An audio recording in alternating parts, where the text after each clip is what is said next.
Actually, binata pa lang ako, talagang mahilig na ako sa bumbero. Talagang fire volunteer ako. Ngayon, pagtapos siguro ng mahabang panahon, yung father ko, talagang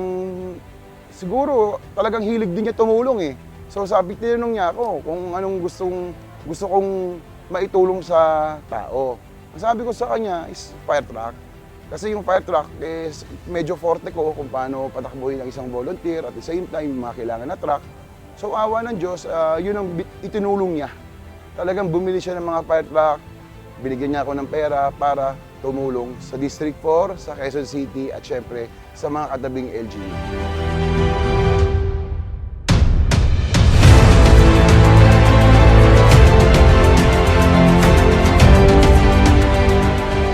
Isang mapagpalang araw sa inyong lahat, Distrito 4. Narito po ang Youth in Action for Protection Batang Tatalon Fire Rescue Volunteers na naririto nagpapasalamat sa ating numero 1 konsehal, Councilor Ega Yap, sa pagbaba ng isang magandang programa dito sa Distrito 4. Ang isang lingkod bayan ay dapat consistent ang paglilingkod, tulad ng ating konsehal Ega Yap. Naririto pinapakita ang mga fire truck, engines, ang ating rescue, tanker, mini tanker, at ang ating pumper kasama ng ambulansya na para sa mamamayan ng Distrito 4. Area of responsibility namin, syempre QC, District 4. Pero ang ano namin dito, kailangan din namin tumakbo sa ibang LGU. Kailangan namin suportahan yung mga ibang volunteer. Kasi ang ano natin dito, yung volunteer, fire volunteer, ito is pakisamahan to eh. Ika nga, magsuportahan ang isa't isa. At the same time, pag may area of responsibility kami dito sa District 4, talagang tatakbo rin yung mga volunteer ng ibang LGU. Kaya kami, tatakbo rin kami, susuportahan din namin silang lahat. Tayo po ay pumupunta, rumeresponde sa sunog at sa mga pangangailangan gaya ng patient transport at iba pang mga aksidente sa panahon ng sakuna at kalamidad.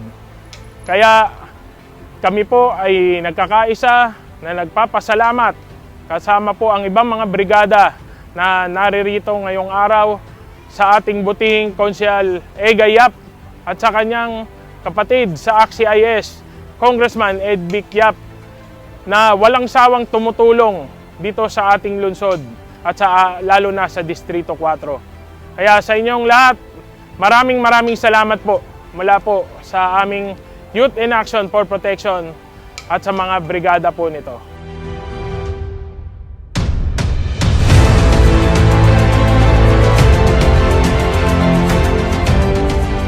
Para sa kaalaman din po ng lahat, ang mga engines po na ginagamit dito sa atin, ang mga fire truck at ambulansya ay hindi po nanggaling sa kaban ng bayan.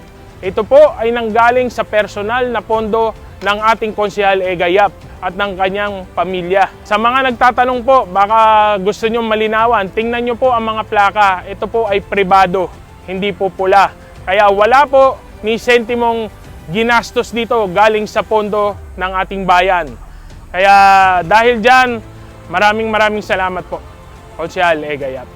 Tumatawag yung Maynilad sa amin at nakikiusap kung pwedeng supplyan ng tubig yung mga residenteng nawalan ng tubig.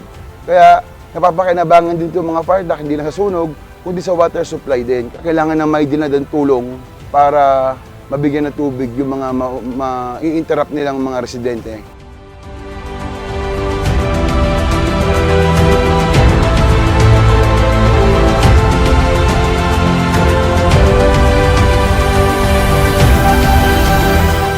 Sa lahat ng ka-Distrito 4 na gusto nilang mag-fire volunteer, pumasok sa fire volunteer, mag-training, open po tayo. Dalawang headquarters ang meron tayo. Isa sa Galas, kay Cap John Reyno at syempre sa Tatalon, kay Kagawad Renoboy Santos. Pumunta lang ho kayo. Dito nyo makikita yung mga taong talagang dedicated sila sa gagawin nilang pagtulong sa tao. Yun po ang gusto natin. Lahat tayo matutong tumulong. Kaya masayang-masaya po kami na i-welcome kayo sa lahat po ng gustong sumali sa ating fire volunteer. Muli po, kami po ay nagpapasalamat sa ating butihing Mayor Joy Belmonte, sa ating pong Vice Mayor Gian Soto, sa ating pong AXIS Party List Congressman Ed Bikyap, at sa numero 1 na konsihal kakampi ng inaapi, ang idolo ng mamamayan ng Distrito 4, walang iba, Councilor Egayap. Maraming salamat po. Patnubayan po kayo ng Panginoon. Siyempre gusto ko din pasalamatan yung mga taong talagang tumulong sa amin, magbigay ng mga gamit, katulad ng mga banker, mga host, kung ano-ano pa man. Unahin ko na ang AXIS Party List Representatives, Congressman Ed Bikyap, Congressman Jocelyn Tulfo at Congressman Erwin Tulfo, at syempre ang ating Senator Rapi Tulfo. Sila po yung talagang tumulong sa amin sa mga gamit. Sa dami po namin fire volunteers, lahat po yan may gamit po. May mga PPE, may mga bota at may mga helmet. Muli, maraming salamat AXIS Party List at syempre Senator Rapi Tulfo.